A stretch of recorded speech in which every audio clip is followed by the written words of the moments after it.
プレゼンテーションは以上です。こちらから、これからは、質疑応答の方に移りたいと思うので、ぜひどんどん質問をしていってほしいというふうに思います。Sharaz, we got some questions beforehand, so we are going to, Ishida going to read and I'm going to translate it for you.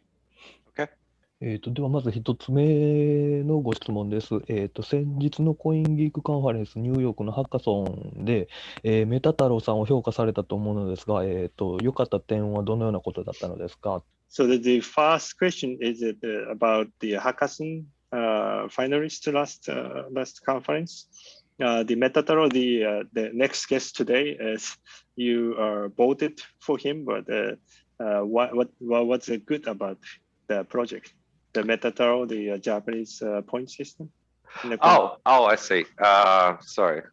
Well, what's good part? What do you Yes. think good about it? Yeah. It was a very well thought through project, and I could see that a lot of work has been done to not only use SPV correctly, but to match that up with something that looks like it's really useful to people and solves a real problem.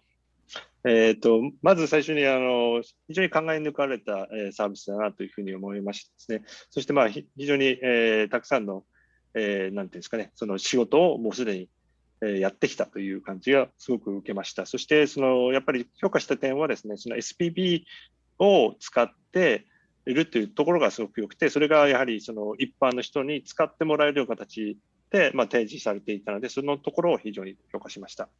Also, it was extremely hard for him to do that presentation, I think, in English, and I think he was very brave to attempt it, and that is a good quality for a person to have, I think. それとやはりメタタさんが英語でプレゼンテーションされましたけども、それはすごい大変だったと思うんですけども、その大変なのも乗り越えて、ニューヨークまで来て、そのプレゼンをしたという、みんなの前でプレゼンしたというのはすごいことじゃないかなというふうに思っております。ありがとうございます。続いての質問です。クレイグ博士が言ってたように思うのですが、1年ごとに10倍の TPS を達成するのは可能なのですか？テラノードメインネット稼働が見られるまで年単位で時間がかかるべきと見る時間がかかると見るべきなのでしょうか？ I guess two questions. So there was two questions, so I do one by one. So as Craig said, he said it's possible to make it the TPS 10 times every year. Do you think that's really possible? Yes, I do, because I don't think barrier is the software. Terra Node has the right structure to be able to allow increasing capacity with increasing by investing more resources. Bitcoin SV node cannot do that. The capacity of Bitcoin SV node is only as big as a single machine can be. So I'll let you translate and then I'll continue. Okay. 可能だというふうに思っております。ソフトウェアが問題だというふうに思っていなくてですね、テラノードを使うと並列に、拡大すれば TPS を増やすことができるので、どれだけそこにマシンを投資するかという問題になってくるというふうに思っています。The other capacity challenges that we have to face are not Bitcoin related. They are actually the internet. We need very large data pipes between miners. And I think that Bitcoin will change the face of the internet as it starts to scale massively.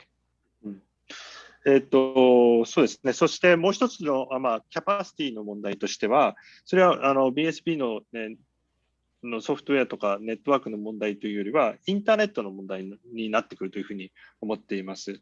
マイナーとマイナーを結ぶそのデータパイプですね、そのラインのところが非常に大切になってくるというふうに思っていまして、それがどんどん進んでいくことによって、そのビットコインがインターネットの形をすら変えるんじゃないかなというふうに考えております。Eventually, Bitcoin miners will get better at cloud infrastructure than the big cloud infrastructure players like Amazon AWS. 最終的にはですね、その AWS とか、Google みたいなクラウドコンピューターが今ありますけれども、BSV ネットワークがそれを超えるようなクラウドみたいなものになるんじゃないかなというふうに考えております。ありがとうございます。テラノードがメインネットで稼働が見られるまで年単位で時間がかかるべきなのでしょうか。かかると見るべきなのでしょうか。Do you think we should expecting the Terra Node gonna be on mainnet? Like how should we think that takes years to be on mainnet, or it's gonna be sometime sooner than that? My goal is on before the end of this year, but that will just be in listening mode, and by the end of 2022, next year, by the end of next year, we want to make the complete transition to Terra Node so that we don't use the old Bitcoin SV software anymore. 私たちの目標としてはですね、今年中にまずこのテラノードを稼働させたいというふうに思っております。ただ、今年はまずそのリスニングモードとして聞くだけですねの方としてまずつなげるということをしたい。そして来年の2020年の終わりまでにはその今のビットコイン SB のネットソフトウェアをテラノードの方に置き換えたいというふうに考えております。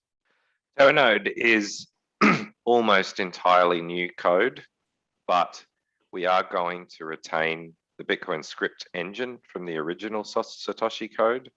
And that means that part of the code that Satoshi wrote originally will live in Bitcoin forever. テラノードは、完全に新しいプログラムで動くわけですけれども、コードとしては全く新しいものなんですけれども、ビットコインのスクリプトエンジンのところは私たちはそのまま、サトシが書いたものをそのまま使おうというふうに考えておりますので、そのサトシのコードはこの永遠にビットコインネットワークに残るというふうに考えています。ありがとうございます。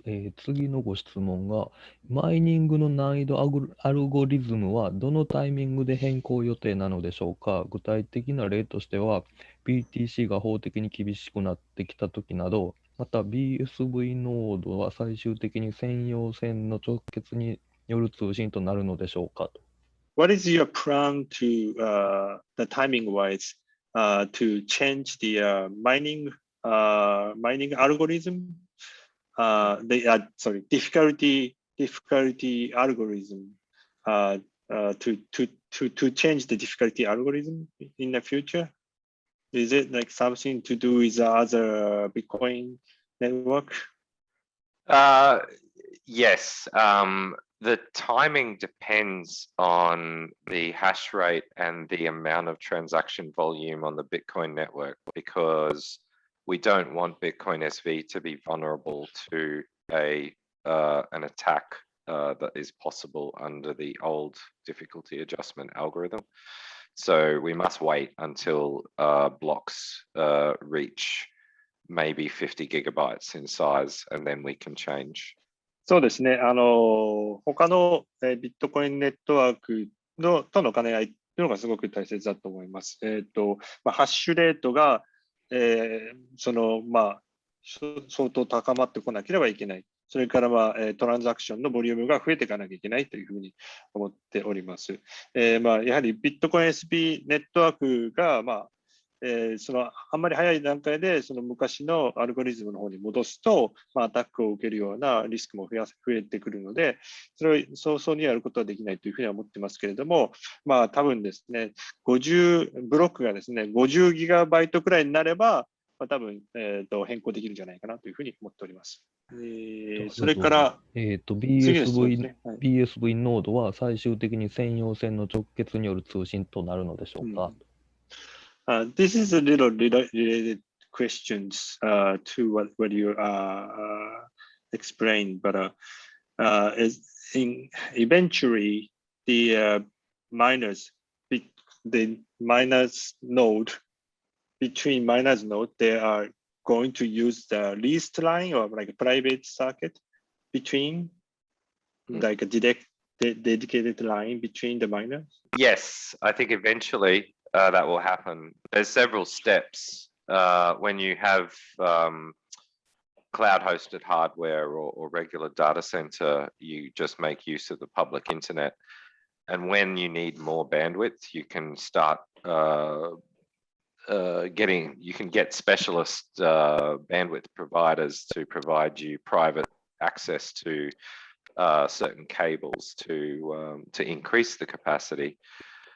And eventually, maybe that becomes not enough. And so the miners have to actually put their own cables in between each other.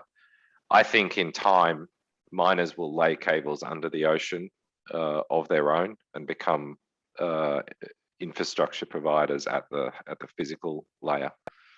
そうですね。そうだと思います。ただそこまで行くのにそれなりのいろいろな段階があるんじゃないかなというふうに考えております。最初はそのクラウドホスティング的なものを使って、今の段階でね、使っているマイナーが使っているというところですけれども、それがだんだんですね、バンドウィズが増えていくとですね、今度は回線を持っているところから、リースをして、直接マイナーとマイナーをつなぐということ、ということができるんじゃないかなと思っています。そして最終的にはおっしゃられたように、マイナーとマイナーが自分たちで海底ケーブルをつないでですね、マイナーとマイナーを結ぶということが起きるんじゃないかなというふうに考えております。In the same way, Google, Facebook, Microsoft, now they are all investing in undersea cables because their own data requirements have increased so much.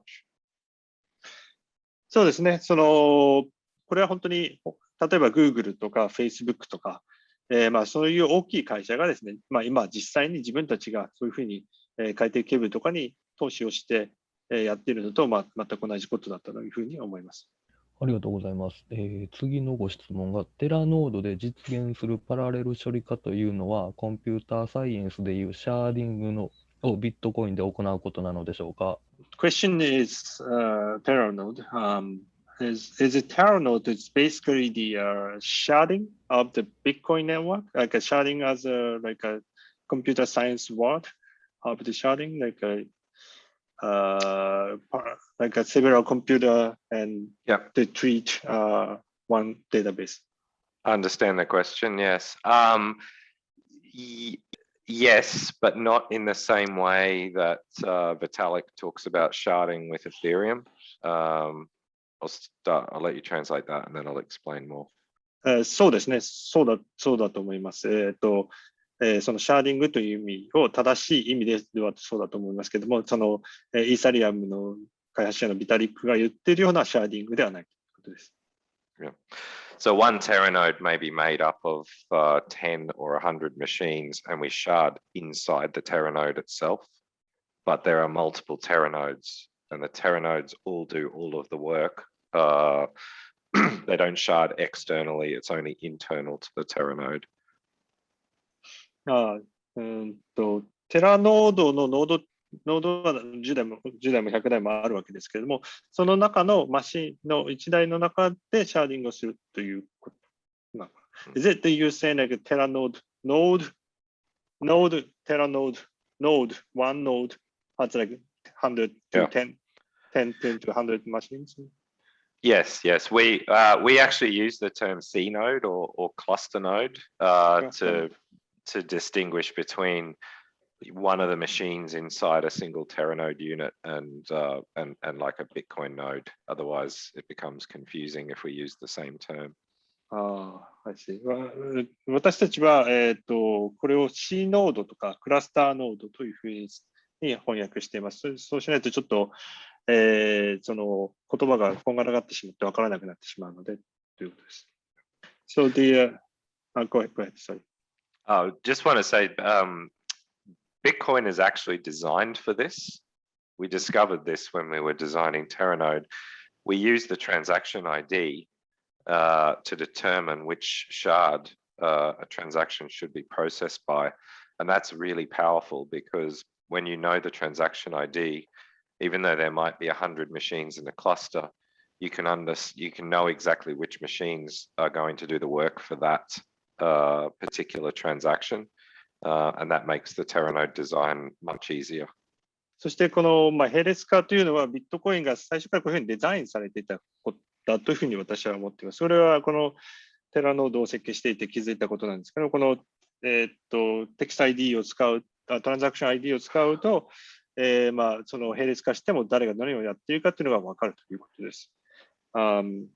Is it so this is my question. So the key is the UTXO model and then Marco tree. That's why you can parallelize. More so the UTXO model, yeah, because it gives you something, a sharding key essentially. And this is actually the same technique that big data databases like Cassandra, Foundation DB, and all of those databases that people like Google and Facebook rely on. They use similar schemes internally, so it's not magic. It's a well understood computer science problem and a well documented solution. 僕がした質問はですね、この並列処理できるのはマルコツリーとUTXO があるからなのかというふうに聞いたんですけども、主にはUTXO だということですね。そして、この UTX モデルっていうのは大きいデータベースのモデルではよく使われているということですね。カサンドラとか、もう一つの方法は忘れてしまいましたけれども、そういう内部で使われている、データのストラクチャーで、これは本当によく知られている、コンピューターサイエンスの基本なんだということをおっしゃっております。What's most interesting about the process we went through designing Terra Node was because we had to look very deeply at Bitcoin.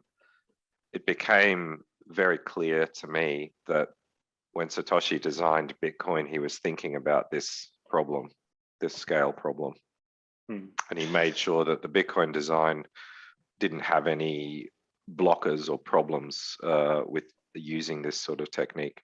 このテラノードを設計していく中ですね、一番面白い気づきというか、興味深いなというふうに思ったのは、やはりサトシがこのビットコインを作ったときに、やはりもう最初からこのビットコインがスケーリングできるように、そのスケーリングの問題に引っかからないように、設計していたということですね。そこはやっぱり一番面白いところだなというふうに思っております。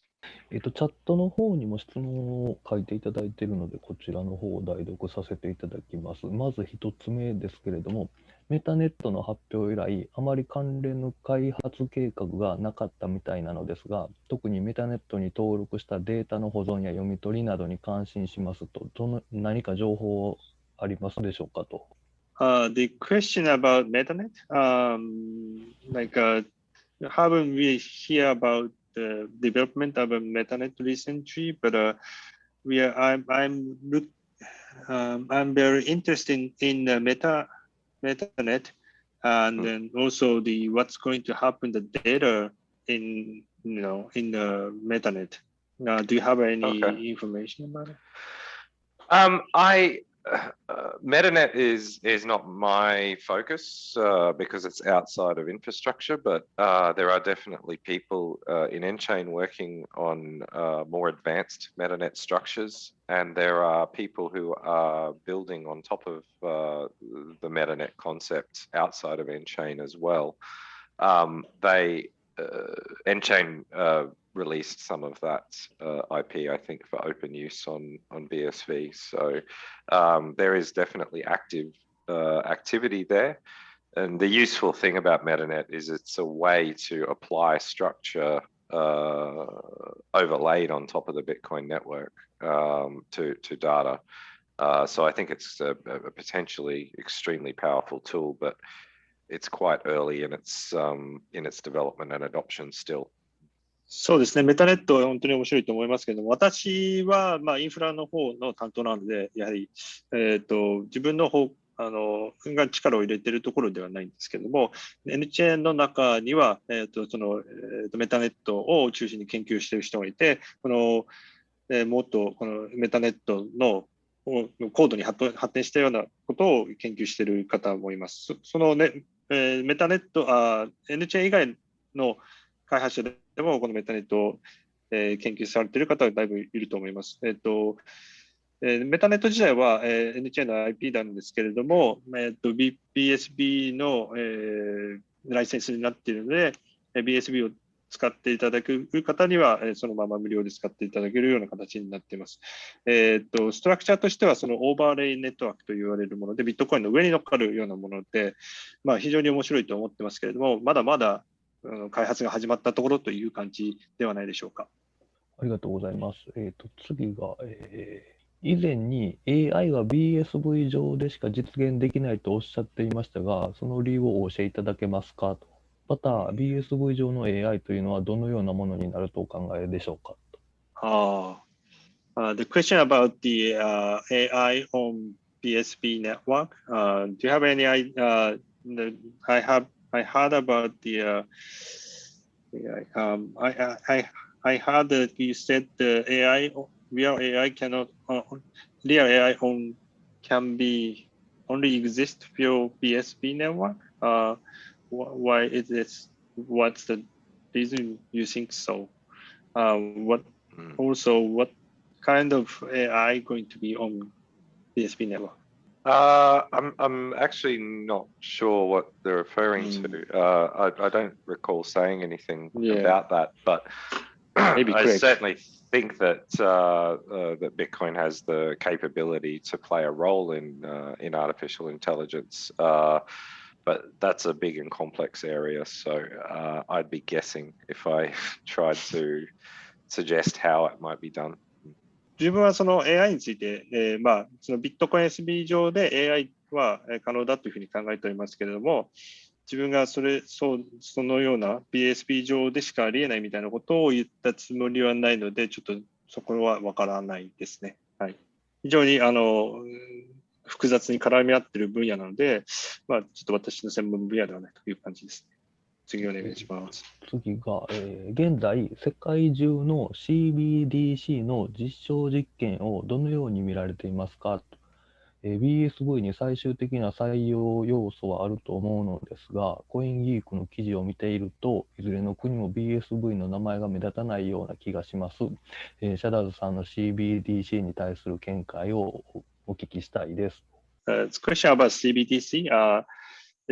We hear a lot of news about CBDC.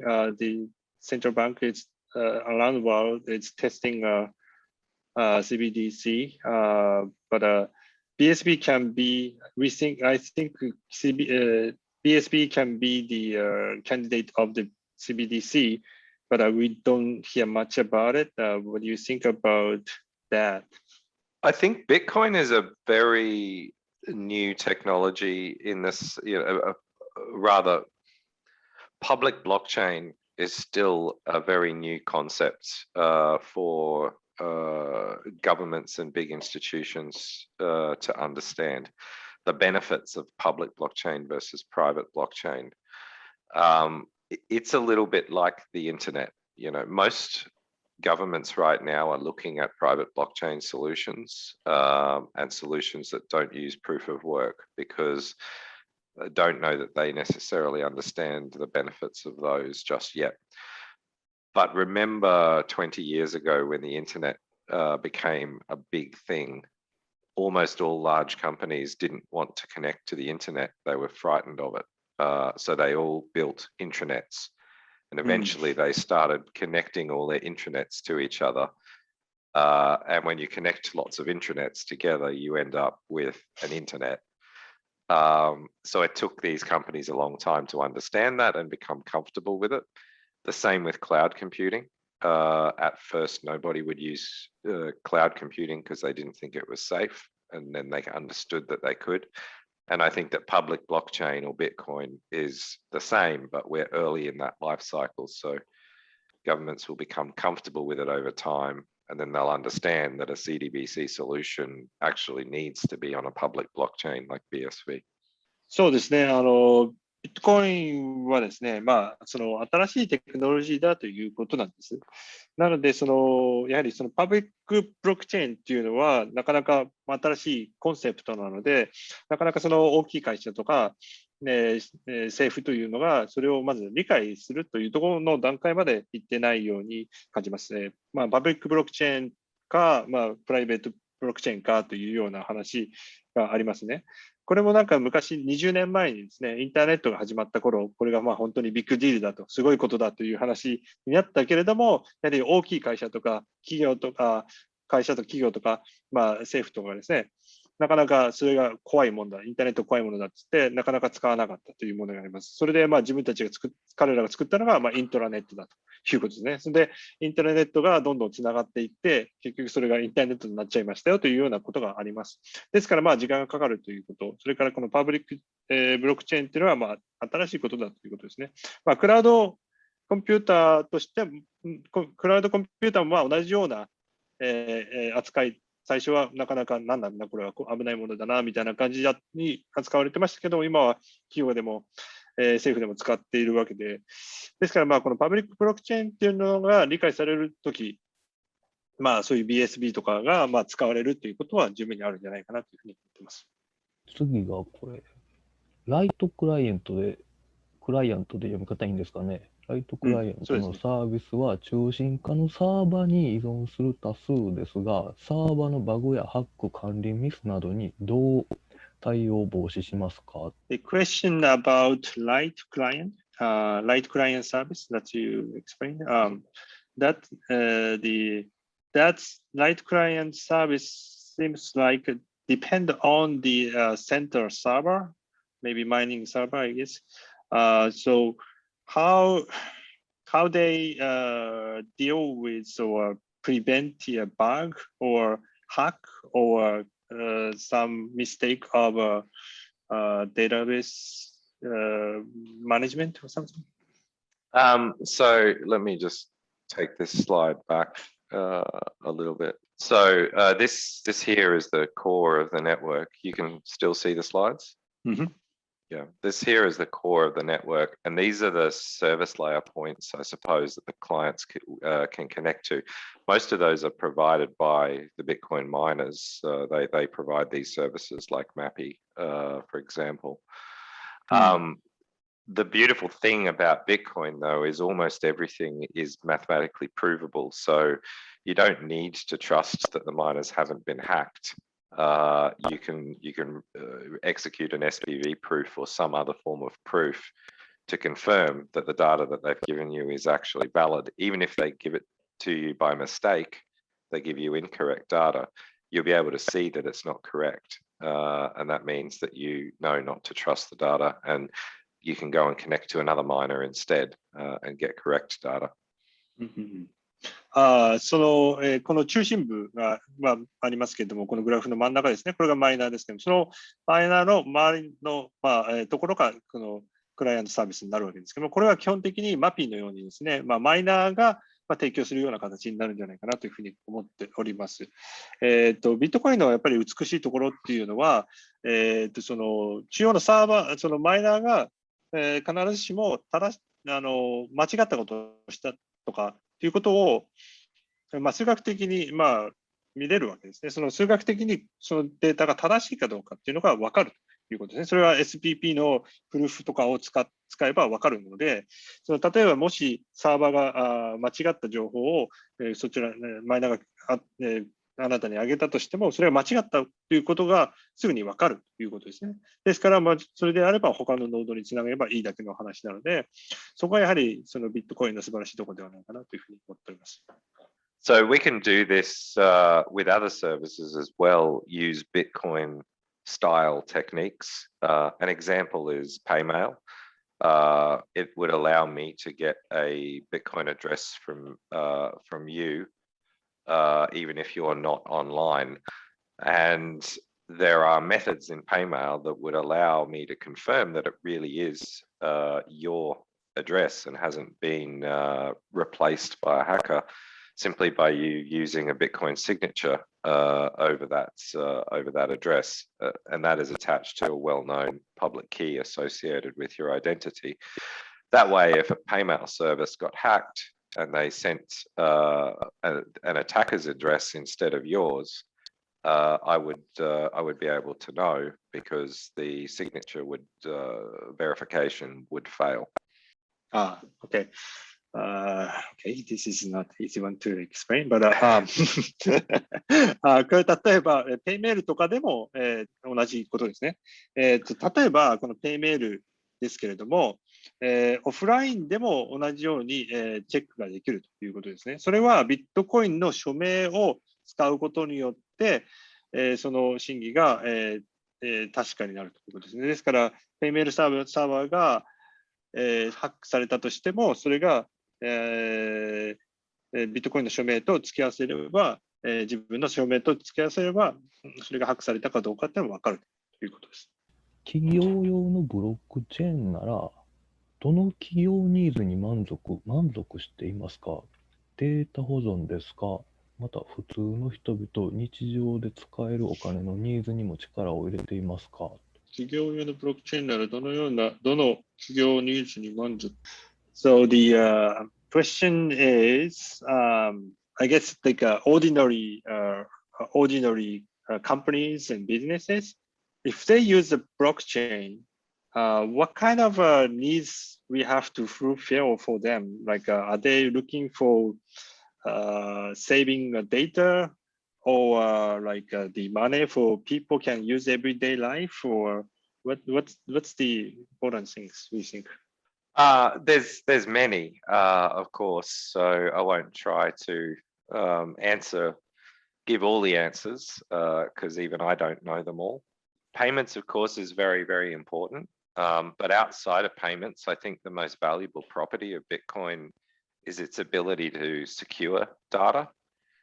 Not necessarily store data, it can, but to be able to secure data so that everyone can tell if data has been changed, because integrity of data is critical to so many businesses. Every single industry in the world requires data that they can trust. And that, I think, is one of the main benefits that Bitcoin will provide many businesses in the future.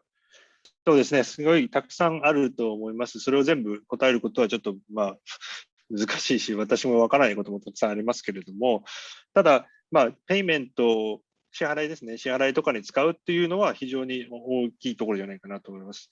でその他に、非常に大きいところっていうのは、そのデータを安全に、するというか、データの、安全性を高めるということですね。関税に対する安全性を高めるというところ、これはそのデータを保存しておくということとちょっと違うんですけれども、データの信頼性ですね。そのデータが改ざんされているかされていないかということをはっきり改ざんされてませんよということをはっきり示すことが可能なということ、そういうその信頼できるデータを欲している企業っていうのは本当にたくさんあって、やはりこれが非常に大切なところになるんじゃないかなというふうに考えております。昨日、ライトクライアントの質問の続きですかね。中心化のものとはペイメールサーバーですか？そちらは弱点があると思いますっていうのは、これは。訳すのは難しい感じだ。Is it okay? The question about I think the same questionnaire from like a few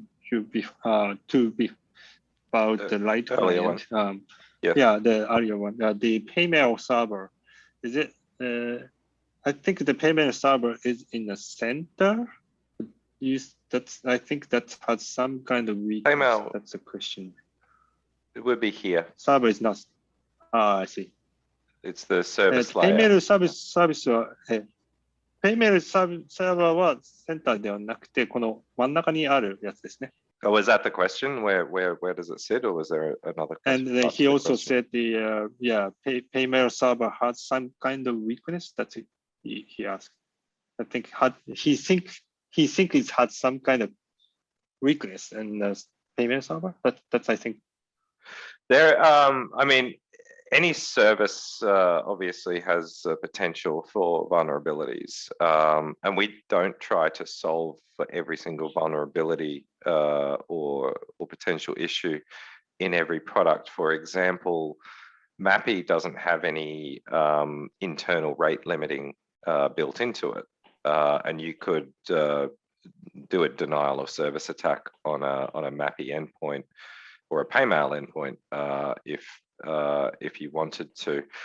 That's because we leave those specialist tasks to be solved by, or special problems to be solved by specialist solutions.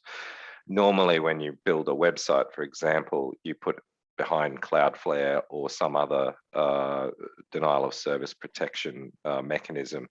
Cloudflare spends all of their time building denial of service protections. They focus on that. They specialize on that. So we don't try to do what Cloudflare does better than us in Mappy or in Paymail. The issue of what happens if a Paymail server gets hacked is a valid question, but there are many different ways that problem can be solved. The same question would be what happens if a bank server gets hacked, and the answers to those questions are probably not very different. I see. まずですね、サーバーっていうのは、世の中にあるサーバーすべてに、そういう、弱点っていうのはあるというふうに思っております。ですから、それをすべての弱点をなくすということは、基本的には考えていません。例えば、マッピーとかですね、ペイメールサーバーのエンドポイントもそうですけれども、例えば、攻撃者がDOSアタックをしようと思えば、それはできるわけですね。ただ、我々が言いたいのはですね、こういうサービスっていうのは最終的にはその専門家がやるという形、その専門のスペシャリストがやるという形になるということですね。例えば今のインターネットだと、クラウドフレアというのが、そのDOSアタックに、の対策のものとなってますけれども、そのようなサービスは我々がそれよりもそのスペシャリストとしてDOSアタックの彼らがスペシャリストでやってることよりもうまくできるというふうに考えているわけではないんですよ。そういう人たちがやればいいというふうに思っております。もし、ペイメール、サーバーがハックされたらどうするかっていうのは、これはある意味その、銀行のサーバーがハックされたらどうしようというような対策と、基本的には同じになるんではないかなというふうに考えております。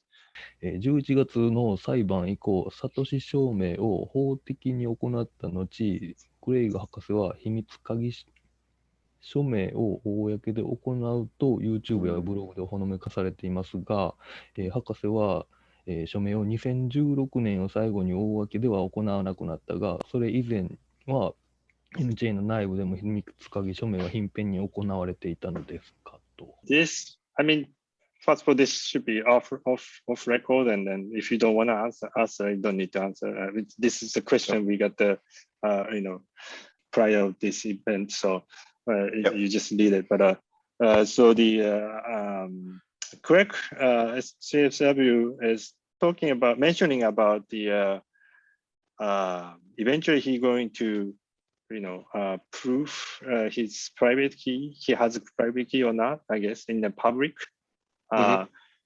And then what's question is he had been doing it in privately for like sometimes before 2016, I guess. But do you think he are going to do it once the court case settled? He are going to do it publicly, like everybody going to to see it, understand? I guess. I mean, I can answer that question because I actually don't know. He might. I definitely don't think he will until it's been, through court proceedings and whatnot. And I understand the point that Craig is trying to make there. Yes, he has done some signings with people privately before. He asked me once if I wanted to see one, and I actually said, no, I don't want to see it. And the reasons for that are complicated, but I think I made a comment on this once before. My feeling about this is does it matter whether Craig even is Satoshi or not? And whilst I do think that he is, because he wouldn't have risked asking me if I wanted to see a private signing if he couldn't do it. I don't think it matters because I think that Craig has contributed a huge amount to Bitcoin under the name Craig Wright. And you know, he certainly deepened my understanding to a level I never even thought was possible through my personal interactions with him. Whatever he did as Satoshi Nakamoto was amazing. But what he's done at Craig Wright stands on its own, I think, as one of the most significant contributions to Bitcoin in its lifetime. So I'm happy for him to just be Craig. Yeah. Thank you. Thank you very much. I mean, a really good answer. So まず、自分は、クレックじゃないんでわからないし、彼がどういうことをやりたいか、そういうことをやるかどうかっていうのはわからないですね。でもやるとすれば、基本的にその、裁判の結果とかも全部出てやるっていうことは、あるかもしれませんですね。今まで彼がそういうプライベートで、そういう、プライベートキーを持ってるか持ってないかみたいな署名をするっていうことはやってきたっていうのは正しいと思います。私もクレックから聞かれたことがある、見るかっていうふうに聞かれたことあるらしいんですけど、自分は見なくていいというふうに断ったということです。それにはいろいろな、自分の複雑な気持ちがあるというふうに思っています。ただ、僕はクレックがサトシかどうかっていうのは、関係ないと、あんまり関係ないんじゃないかなと僕は思っています。なぜかっていうと、クレックはもちろんその私はサトシだというふうに思ってますし、そのサトシとしてビットコインを作ったっていうのはすごいことなんですけども、ただ、クレックライトの名前で彼が表に出てきてからビットコインのためにやったことっていうのは、そのサトシがやったことを超えるんじゃないかなというふうに思っていて、それがやはり素晴らしいことなんじゃないかなと思っていて、ですからそのクレックは今クレックサトシじゃなくてクレックとして出てきて、彼がやったことを誇っていいし、すごいんじゃないかなというふうに思っています。ありがとうございます。次が最後です。ハッシュワーのバンコク会議でアモーリと別れることになったが、その時の心情やエピソードと、もし、教えていただけるのであれば、教えていただきたいとのことです。Right. This is a question about the hash war. I guess this is a lot of long-term Bitcoiner here, but when do you have any? How to say? Do you remember any feeling or like feeling like when the BTC BCH spread, the Bangkok, there's a Bangkok meeting and the Amoris and nChain and spread and kind of so that time like what do you feel that time like when you guys thought this gonna be spread gonna be there? I actually made the last effort to stop the hash war from happening. I went to Paris to meet with Armory, and unfortunately that didn't succeed. But the Bangkok meeting was interesting. I think it was essentially set up in a specific way to ensure that it got miners on board with Bitcoin ABC. There wasn't really much value in us having attended that. I think the outcome would have been the same regardless of whether we had gone or not. And I think that they created a situation that would have provoked Craig into storming out so that they could all point and say, look, Craig stormed out. But after that, we knew it was inevitable what was going to happen. And, we did what we had to do in terms of getting a Bitcoin node implementation running in a very, very short space of time. Yep. And the team at nChain and Kreia were amazing in being able to pull that off in that time frame. But once the hash war started, I think we understood what the possible outcomes were. And our task really was to ensure that the Bitcoin network, whether it ended up being BSV or Bitcoin Cash remain stable and able to operate and function throughout the course of those events. And we did that successfully. We lost a lot of sleep over a 1 or 2 week period. But I'm incredibly proud of the team that all worked on this, and I'm proud of the whole set of people out in the ecosystem that supported and saw what we were trying to do and decided to build on BSV. I actually minded with the SP pool at that point as a miner. Thank you. そうですね。ハッシュはですね、10倍になりますけども、スプレッド、BCH のスプレッドがですね、ないようにですね、なんとかできないかということで、私は最後の望みをつなぐ形で、実は直接パリに、アモーリに会いに行ってるんですね。で、その、試みはうまくいかなかったんですけれども、そうですね、バンコクのそのミーティングですけれども、やはり、最初からその、ミーティングが、もう最初から結論が出ていて、そのマイナーがその ABC のネットワークをABC の方をですね、陣営をマイナーが支持するような形でセットアップがされていたんじゃないかなというふうに思います。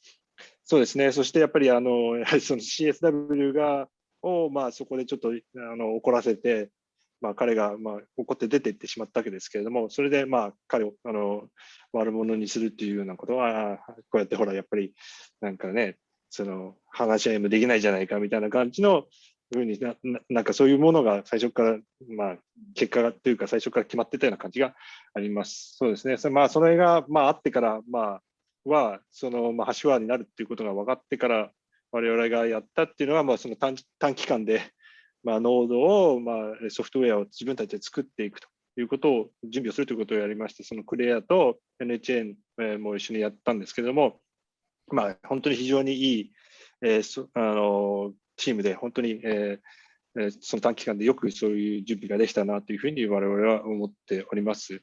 そうですね、一旦ハッシュワーが、起きてからはですね、ネットワークが、BSV のネットワークが、ちゃんと機能するようにということを、本当に、力を入れてやってきました。本当にその中で何週間も、なかなか寝ることもできずにですね、やってきましたけども、その残ってくれた仲間たちと本当に、nChain の仲間だけじゃなくて、その BSV に最後まで残って、こうやって今まで開発してきてやってくれたっていうことを本当に誇りに思ってありがたいなというふうに思ってました。僕もちょっとその時ですね、ちょうどその SP プールで、マイナーとしてそこに参加してたんで、ちょっとそのことを思い出しました。はい、これは個人の最後のところ、僕のあれです。That's the last question. Thank you very much, Sharas. I'll just say one last thing about the hash war, actually. Although I tried to prevent the hash war from happening, looking back, I'm now actually very glad that it did happen because it ended a lot of arguments and it allowed us in Bitcoin SV to actually focus on building Bitcoin and leave block size wars and things like that behind us. So I think it was a good thing. そうですね。最後にもうちょっと、そのハッシュワーのことを考える。今考えてみるとですね、別れたのは残念ですけれども、でもよく考えてみれば、今こうやって振り返ってみれば、そのことによって、我々がそのビットコインをスケール、ただ議論してああだこうだね、言い合うっていうことではなくに時間を使うんではなくて、実際に、その自分たちのフォーカスをビットコインをスケーリングするというところに、力を入れることができて、ここまで来れたということなので、やはりそのは、結果としては良かったのかなというふうに思っています。If Steve, anything if you want to talk before closing, do you want anything you want to say to people, maybe BSV community here? I'll keep it very brief because I actually do need to I do need to go, but you know, thank you everybody for having me. I miss Japan. I don't know if you know, but I did live in Japan for a short time many years ago. Wow. In Sasayama-shi. Yes, and I'm pleased to see there's a lively BSV community in Japan, and look forward to meeting you all next time I get to go there. いや今日は本当にありがとうございました。皆さん知ってるかわからないんですけど、実は私、短期間ですけども、日本にいたことがあって、篠山市に住んでいました。本当に日本が恋しいなというふうに思います。本当にこれからも日本のコミュニティ、本当に BSV のコミュニティ、どんどん栄えて、いろいろやっていってほしいなというふうに思っております。今日はありがとうございました。Thank you very much, Steve. Looking forward to talk to you again. Maybe sometime, you know, you're gonna come to Japan. We are really, you know, happy to showing around Japan anywhere you wanna go. I would love to, sure. Yeah. ありがとうございました。Thank you very much.